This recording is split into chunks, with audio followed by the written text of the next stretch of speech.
Zee 24 तास एक पाऊल पुढे। यानंतर वळूया पुढच्या बातमीकडे। बातमी आहे नवी मुंबईची। दुष्काळ असताना राज्यात होणाऱ्या जंगी विवाह सोहळ्यांवर टीका होत असताना आता नवी मुंबईत उद्यापासून सुरू होणारी महापौर परिषद वादात सापडली आहे। 23 आणि 24 मार्च रोजी होणाऱ्या या परिषदेत देशभरातील 146 महापौर सहभागी होणार आहेत। त्यासाठी नवी मुंबईत 5 स्टार हॉटेल बुक करण्यात आले। यावर महापालिका तब्बल 50 लाख रुपये खर्च करणार आहे। यावर विरोधी पक्षाने टीका केली आहे। सुधारित अर्थसंकल्पात या खर्चाची तरतूद करण्यात आली असून त्याला महासभेची मान्यता घेण्यात आली नसल्याचा आरोप होतोय।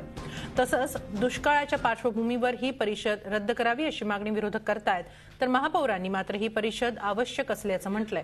या परिषदेच्या निमित्तानं दुष्काळग्रस्तांना मदत मिळवून देण्याबाबत विचार सुरू असल्याचं महापौर सागर नाईक म्हणाले।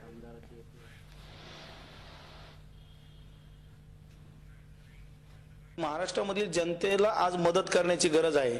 ती जनता शहराकडे म्हणजे मुंबई नवी मुंबई असो इतर शहरांकडे ती आशेने पाहत आहे आणि अशा परिस्थितीत आपण ही महापौर परिषद घेतो, ही दुर्दैवी बाब आहे आणि महापौर परिषद घेऊ नये अशी मी त्यांना या ठिकाणी विनंती करत आहे। दुष्काळग्रस्त दुष्काळी भाग आहे त्याच्यासाठी आमची सहानुभूती आहे आणि ज्याप्रमाणे आता या सभेमध्ये त्या बाबतीत चर्चा घडून आणू।